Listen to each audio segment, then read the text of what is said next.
Okay, good morning, good afternoon, good evening. Welcome to BWTM Sports. Thought I'd use this channel to just do some various talking points about boxing on this channel while I'm not in the studio. So I can just upload these thoughts via my phone directly. So I'm just recording off my phone. So for those of you who haven't subscribed to the channel, please do subscribe to the channel.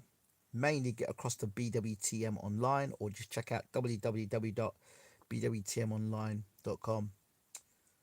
So, in a few hours' time, Anthony Anthony Million Dollar Crolla, is going to be facing pound for pound one of the best fighters in the world, Vasily Lomachenko.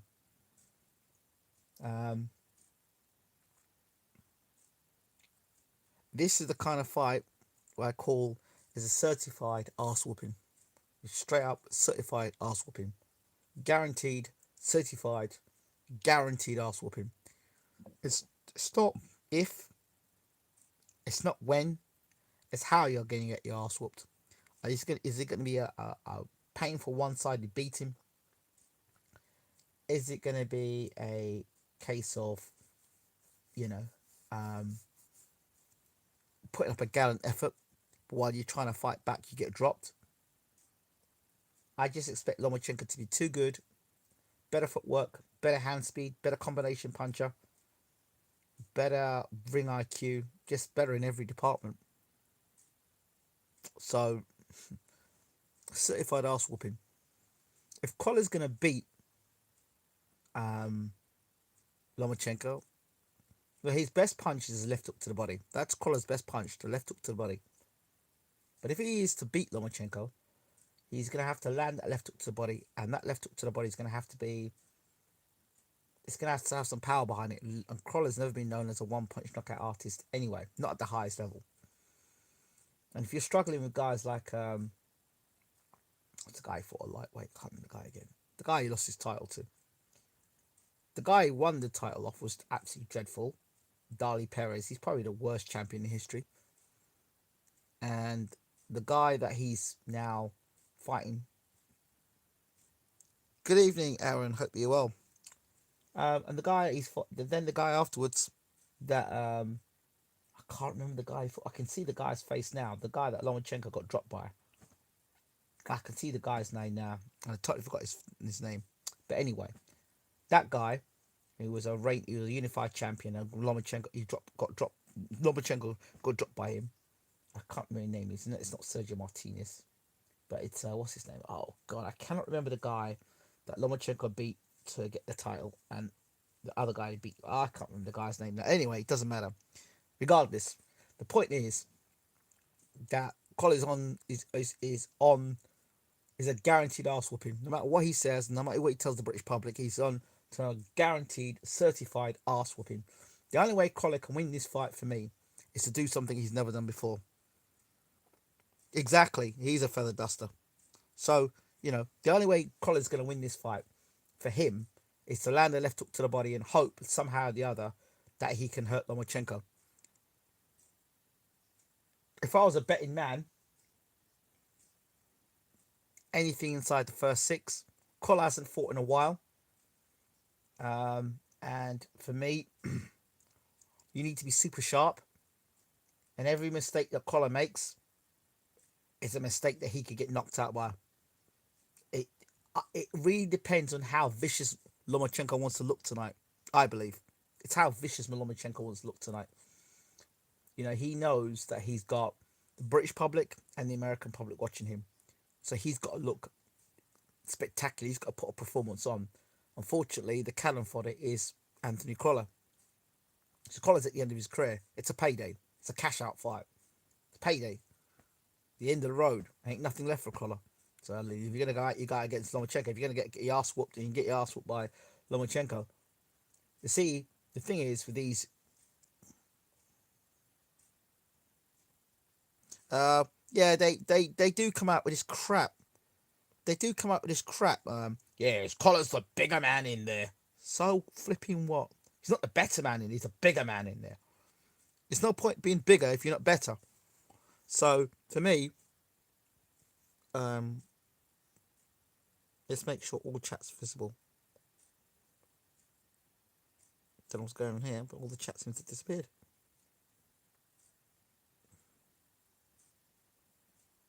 Yeah. So there we go. Um, not not better can stay longer in a fight. Well, not when Lomachenko's hitting you because he's a pin puncher, and look, he's gonna find when he tries to throw a combination, he's getting picked apart.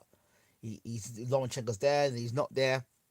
Better fighters have fought Lomachenko and been embarrassed. So, but Adams is apparently trying to jump ship to DAZN once it comes to the UK. Is it? Oh, well, okay, fair enough. That's even more interesting news. Anthony Crolla daring to be great. Well, he's just going to get an arse whooping, and that's a certified arse whooping. I'm sorry, I'm not waking up. I'm not staying up till 4:30 in the morning to see a guy who's going to get certified to get his arse whooped. Sorry. Yeah, Lomachenko. His best chance of beating Lomachenko is to get behind those hands, get on his chest, push Lomachenko to ropes, land the left hook to the body, and keep Lomachenko with his back against ropes. That's how you beat Lomachenko. That's how you beat Lomachenko. He's back against the ropes, rough him up, take him out of rhythm. Do not allow him to get into any rhythm. Do not allow him to get into any rhythm whatsoever. These Ukrainian fighters, like to use a lot of skill and move and stuff. You've got to knock them out of the rhythm. Complete like the Salido way. You've got to knock him out of the rhythm. Oh, but Salido fought was a long time ago. You notice that he doesn't fight them kind of guys now. You've got to knock him out of his rhythm. That's the only way Crolla's going to win the fight. He literally throws the kitchen sink. But because it's not Crolla's style, he tried to do that shit. He'll end up getting knocked out trying to do that stuff. You see? So that left up to that caveman style, which is tuck up tight, take punishment. This is what that camp does. Tuck up tight, soak up punishment, get a chance, walk them down to ropes, left hook to the body. That style works against domestic opponents and guys that are not skilled enough to capitalize on it. But with a style like Lomachenko, and you try and soak up punishment before you even get, I can see him getting dropped by body shots. Personally, I can see Crolla getting dropped by body shots. If he gets through 12 rounds, it's not a good look for Lomachenko. That's what I'm saying. Lomachenko has to be vicious in this fight. He has to be vicious and look spectacular. So that's that fight out of the way. Okay, next. Lucas Brown versus Dave Allen. This is an interesting one. He needs to be dirty, rough, and even get past 6-7. Yeah, well, yeah. Well, between rounds 1 to 6, he's going to get nailed. He's going to get nailed between rounds 1 to 6 because Colla's going to make a mistake. He's going to make a mistake, and as he makes a mistake, that's where Lomachenko's going to punish him. So, and he's not any younger. He's older now in his career, so, nah, I don't. If the fight goes 6, I think it's generous on Crolla. I see Crolla getting stopped in the first 5. Honestly, I just don't. I don't see any point. Have you got his week's lottery numbers, please, pal? Have you got this week's lottery numbers, pal? Think he knows that early he needs to be tight. Yeah, but him being tight, you can be tight against domestic opposition. You can't be tight against a guy that's going to literally open you up. Lomachenko's going to be like a hot knife through butter. That's what's going to happen. You're tucking up tight for what? You tuck up tight against a guy who's a crazy puncher. Yeah. You can't tuck up tight against a Lomachenko who's languid and loose. His footwork alone. When you're tucking up, Lomachenko will make you move. He'll move you into a position where you look like an idiot. And then he'll counter you. Lomachenko will make him look stupid. Just by feet. Crolla will win by KO. Yeah, maybe. Crolla might win by KO if he's on Fight Night champion. That's about it. That's about the only knockout Crolla's going to get. He ain't getting no knockout. He ain't knocking no one out, man. Anyway, let's move on to the next one. I ain't even talking about that. And I'm not being disrespectful to Anthony Crolla, but there are levels to this game. And Crolla is not at that level. He never was at that level, right? So that's just that. He could knock his net out. So yeah, let's leave Crolla alone. Do you know what? I thought Gary Neville and Anthony Crolla look alike. It could be me, but Gary Neville and Crolla do look alike. Odd. Anyway, moving on. And let's talk about Anthony Yarde and Kovalev. Well, first of all, I did a video and Tunde Jai seemed to enjoy it. Congratulations to Tunde Jai and Anthony Yarde. Let me make a few statements here. For all the talk of Jose Burton wanting to fight Anthony Yarde and who else? Listen, I can guarantee that Callum Johnson, who fought Bertibev, or right, never got 4.5 million to fight him, or 4.2 million. Don't get what he thinks about Anthony Yarde or Tunde Jaya, but Tunde Jaya, 4.5 million for a guy that hasn't even fought at British level, fought for a British title. 4.5 million. Do you think Jose Burton's going to see 4.5 million in his career at this point? Considering Jose Burton did so much more. Yeah, you can call him the biggest helmet in boxing. Alright? But at least he's the biggest helmet in boxing that's actually allowing his fighter to make as much money as possible. How many... I mean, you call him a helmet. That's why I think people are confused between personality, which is Eddie Hearn, and, you know, you've got Eddie Hearn, who's a personality, and you've got a guy who actually does his job in terms of making his fighter get the best possible deal. How many guys do you know, any British fighters that you know, that never... it's not about money for me, Ingram. I'm a fan. That's right. But you're a fan. I appreciate that, and I understand that. But a man's doing a job. He's got to get paid. Man's got to get job paid. When you work, when I come to your workplace, you know what I mean? I can't come to your workplace and tell you how much money you earn or how much you deserve, or the negotiation as to how you got you paid. And boxing fans seem to feel entitled to, you know, talk about contracts and payments and stuff. I don't get involved with it, but I will say this much: from a business perspective, from a business perspective, right? From a business perspective, and this is business, and I talk business. I don't talk fan. I don't talk fan stuff. I separate the two. From a business perspective, Tunde Jai has done a masterful stroke. How many British fighters do you know that have been both on Sky and Box Nation, or both on Sky and BT Sports? Yarde has been on both in an advertisement. You could be watching Sky Sports and you'll see Anthony Yarde skipping, and you'll see him on BT Sport as well. That's sponsorship. That is amazing. First thing, how many British fighters you know that have not won anything major as an amateur and are going to get paid 4.5 million or 4.2 million to fight the champion? You hear what I said there? The champion who's had far much more far more amateur experience, far more professional experience, more accomplished as an amateur, more accomplished as a pro. 4.5 million. Have you really thought about that? Think yourself, well, there's Callum Johnson.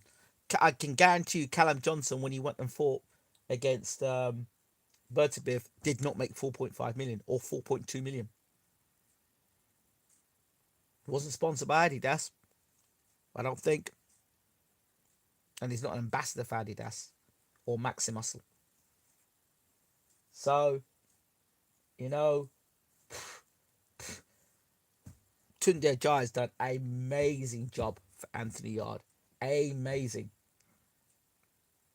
And he secured him a world title shot. Unlike Dillian White. Think this out. It's Dillian White. How many eliminators has Yarde fought for? How many world title eliminators has Yarde fought for?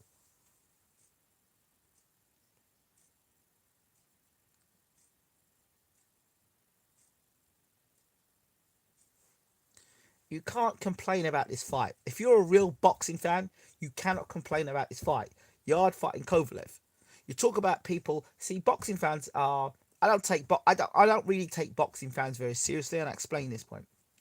boxing fans shouldn't be taken seriously. They should really, honestly, be taken with a pinch of salt. Because if you take a boxing fan seriously, you'll never satisfy them. You'll never satisfy a boxing fan because there's always another fight. That's beside the point. That's beside the point. What has he done domestically?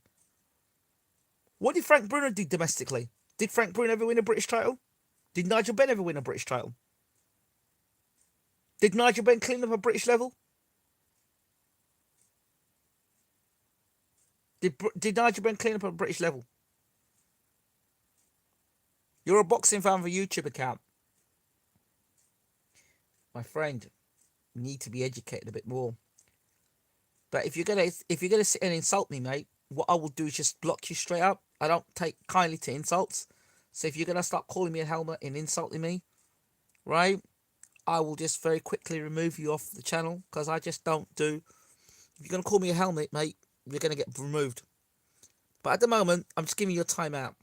Right? I'm giving you a timeout at the moment. I did not get on here to a timeout. Adam Scott, have you not been looking at the channel? Have you not been leaving all the information I've been leaving? I've been on the channel for months. But not on this. I'm on my main channel. I'm back on my main channel.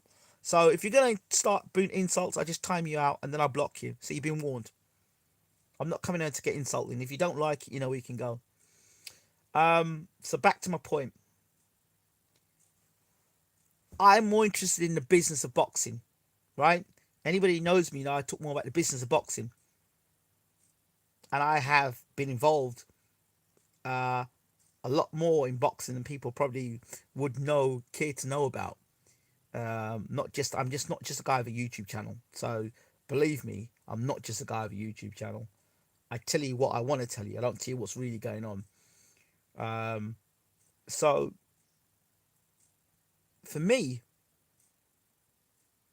it's great business what Tunde Jai has done. Great business. I wasn't subscribed. You'll get yourself over to BWTM online and subscribe. Tunde Jai has done an amazing job. I don't know how many managers. I don't know how many managers in the UK could have got him that deal. Thoughts on Shield versus Hammer? I've got Hammer. I think she's better footwork, movement, footwork. Yeah, I think she's the better. Hammer is far more the more composed fighter for me, but I'm just concerned of Shield's overhand rights.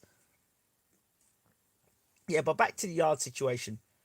I said boxing fans cannot be taken seriously, and here's my point.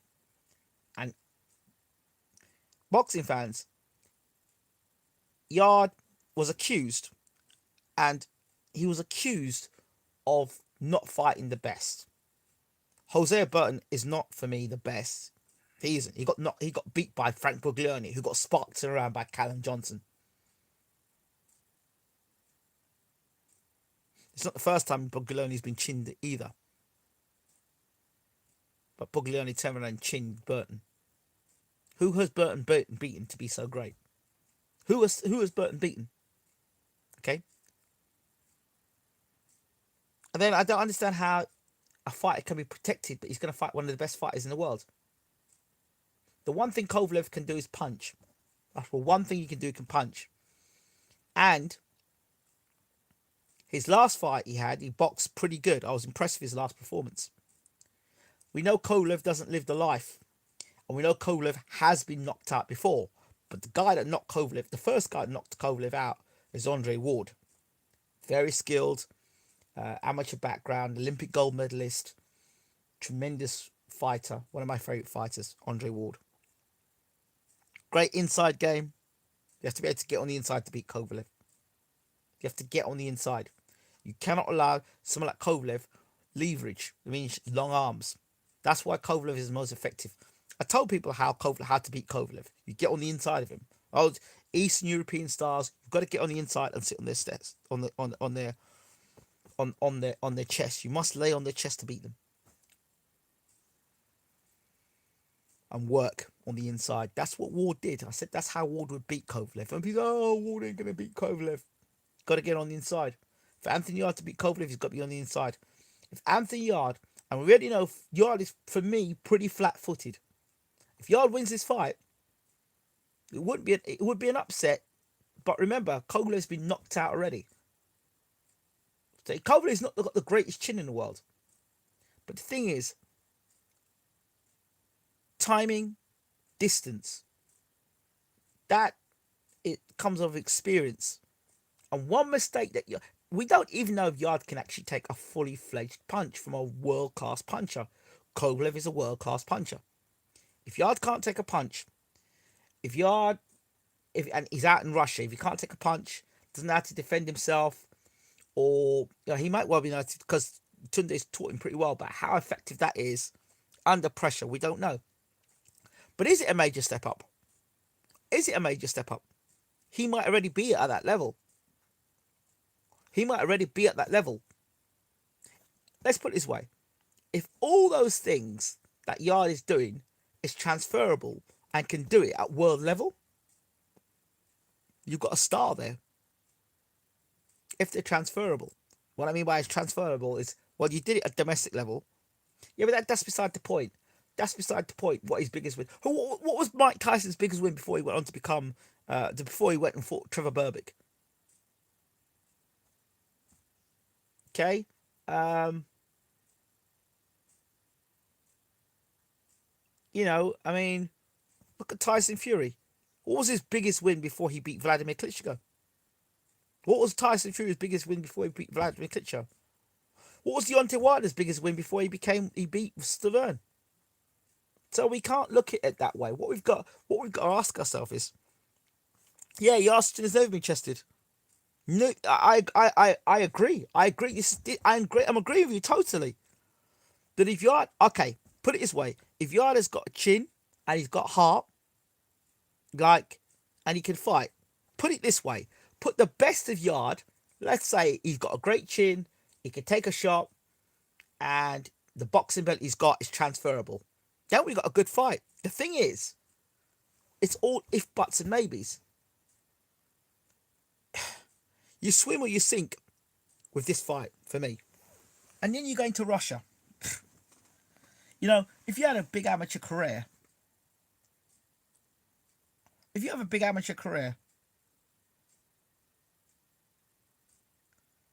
oh boy.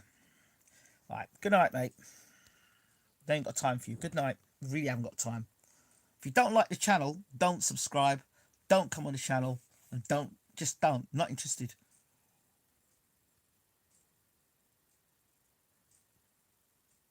Yeah, I did. I'll ban you out. No, I'm going to ban you out. That's it. There's always somebody has to come in and start talking rubbish. There we go. Good. Good night.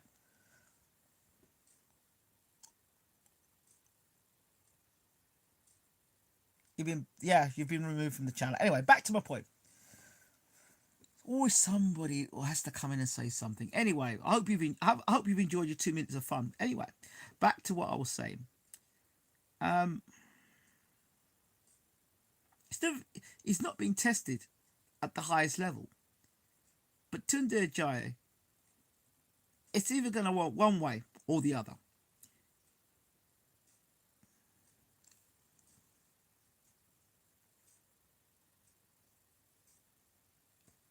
Oh, you're gone now.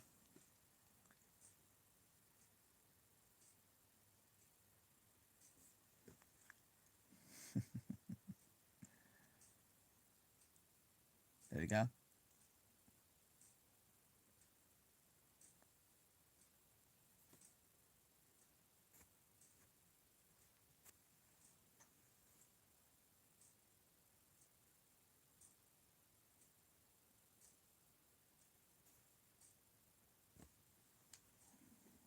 Right.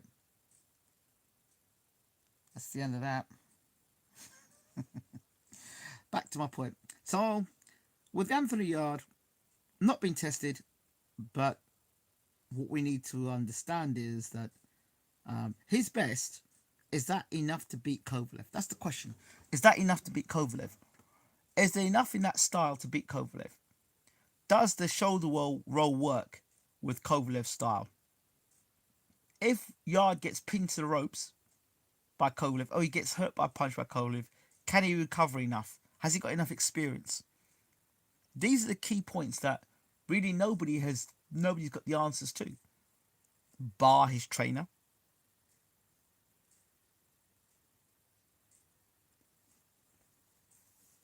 That's the thing. If Kovalev does catch him on a good night, yeah. Is Yarde's good night enough to beat Kovalev? I understand that the deal's already been done. According to Bob Arum, Yarde has agreed to go to Russia. According to Bob Arum. According to Bob Arum, it's more or less a done deal that Yarde has agreed to go and fight Kovalev somewhere in July in Russia for 4.5 million. So I understand. For 4.5 million, that's not bad. Like I said, there are a lot of pro fighters that have accomplished a lot more than Anthony Yarde as an amateur and as a pro, and I've never seen 4.5 million. I don't think Harold Graham saw 4.5 million. I'm not sure. Did he? Did he ever see 4.5 million?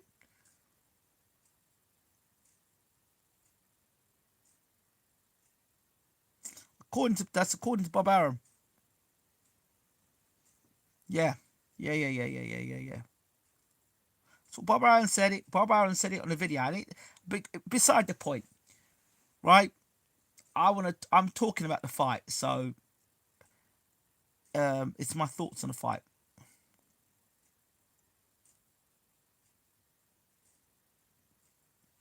Okay, so I'm gonna keep talking about the fight anyway. So,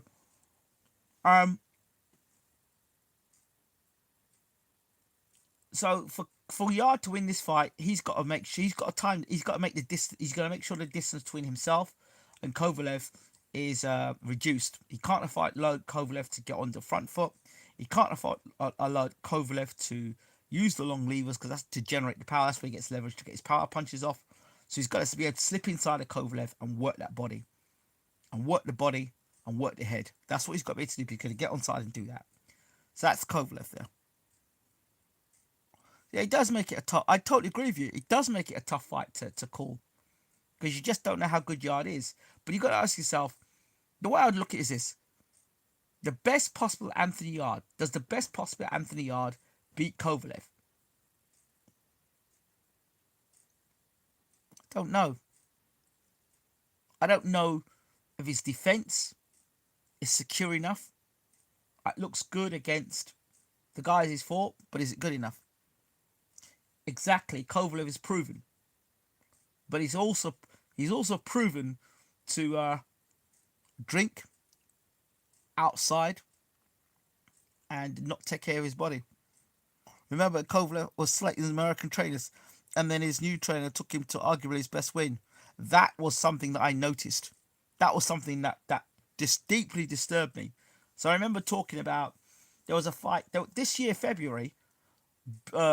Sullivan Pereira was meant to fight Yarde, and I said they don't want to be taking that fight as a step-up fight because Sullivan Pereira is the kind of guy you drop him, he gets up, and he's even more dangerous. So, you don't want to be taking that fight. I would like to see, as a step-up fight, I would like to see Yarde fight Joe Smith. I would like to see him fight Joe Smith. But you know what? If you do go to Russia and you get beat and you get paid 4.5 million and you're able to spend your 4.5 million and you're still healthy from it afterwards, and you get beat by Kovalev, well, you get beat by Kovalev, innit? Kovalev's never fought anyone strong as Yarde. Well, that would be arguable. That would be arguable. You've got Jean Pascal, who's pretty solid, pretty strong.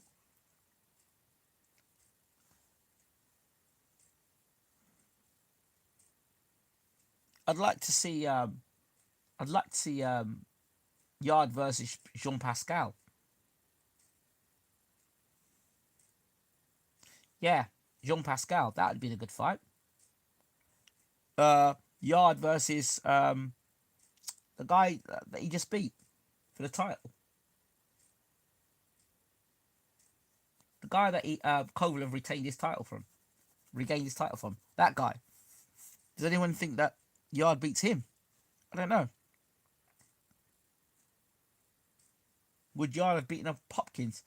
I don't know. I think experience is everything as well. It's all experience. Alvarez, there you go. Does Yarde beat Alvarez? Don't know.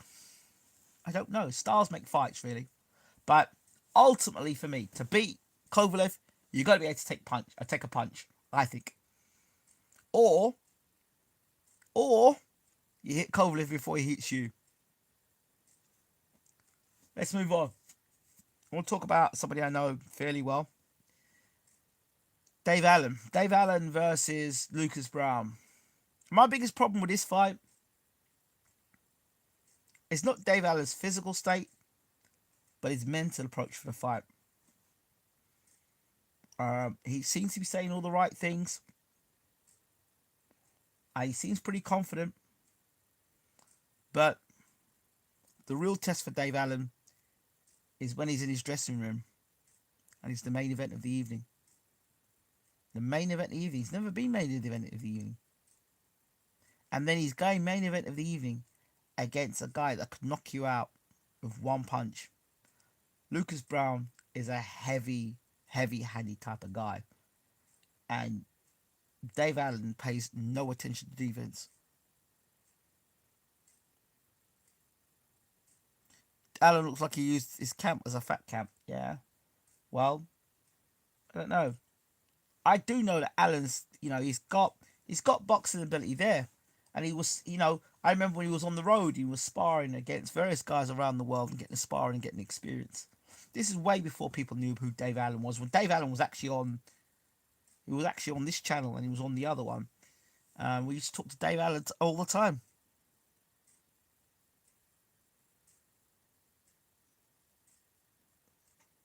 Brown has the power to do it.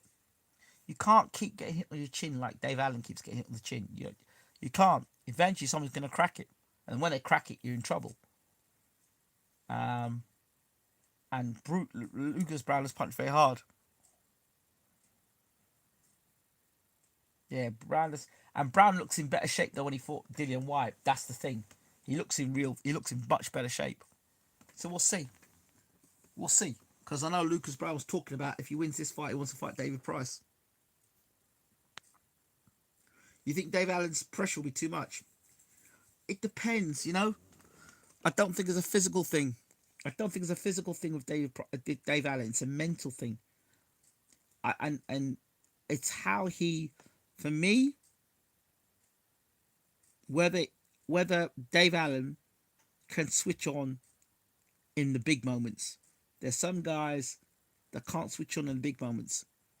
Will he freeze on the biggest stage of his career? Or will he come out and perform? I don't know. Psychologically, is Dave Allen ready to be billing? Brown was on the floor. Yeah, and so it's not the first time Lucas Brown's been on the floor. He got dropped by James Toney. Yeah, Lucas Brown was also dropped by the guy he won the world title off. So that's nothing new with Lucas Brown. Listen, Lucas Brown gets up and knocks people out. So I'm not bothered about that. Lucas Brown knows how to get up and win. Shagayev. There you go. Shagayev not dropped him. He still got up and knocked him out. So that's not telling me anything. Don't tell me anything. He got knocked out in his last fight against Sokolowski. Sokolowski actually was the guy that knocked out AJ Carter as well around with a jab. Sokolowski is dangerous. Sokolowski ain't no bum. Sokolowski is dangerous. If you ain't got a chin, you can't box. Sokolowski will expose you. Actually, that's the type of guy I wouldn't mind seeing Dubois fight. I wouldn't mind fighting Sokolowski. Actually, so it just depends on what Dave Allen comes out. If Dave Allen is not prepared for being main event, and that's a totally different scenario. When you've been on undercard, early fighting, it's one thing. But when you're on the main event, you've got to sit in that dressing room, as I was able to do when I was with Stavern, and coming to Rini with Stavern, and sit down, wait, and watch all these fights go. And he said to me, you know what? I hate being main event. I said, why is that? He said, because you have to wait and see all the other fighters fight, and then you go out and fight. I just want to go and get it done. you know.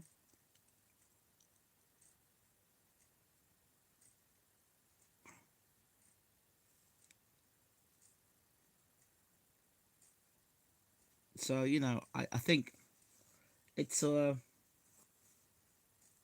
it's going to be Dave Allen, the ring walk. That ring walk, whether he gets caught up with the emotion, and then can he perform? That's the biggest thing from Dave Allen.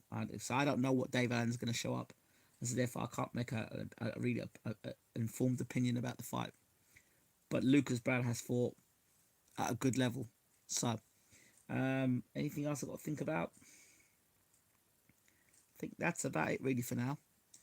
Again, get yourselves over to BWTM Online. That's the channel you really need to be on. BWTM Online. Yeah, he's got a lot of pressure on him.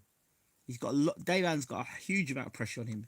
You go from fighting some guy that he didn't look great against, and then you're going to fight main event against Lucas Brown.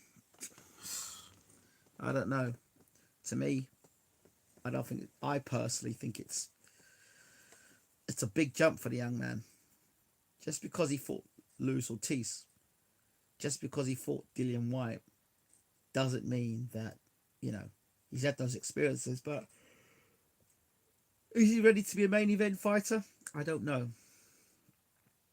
We'll see how he responds. Will he be nervous? Will he leave his boots at home? Will he? He's got Darren Barker in his corner. I don't know if that's a good thing or a bad thing. Again, it's unproven.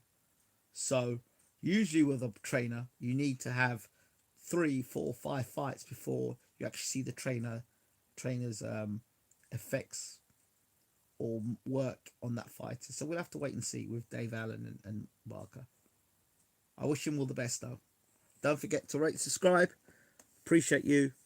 BWTM Online. Thanks again.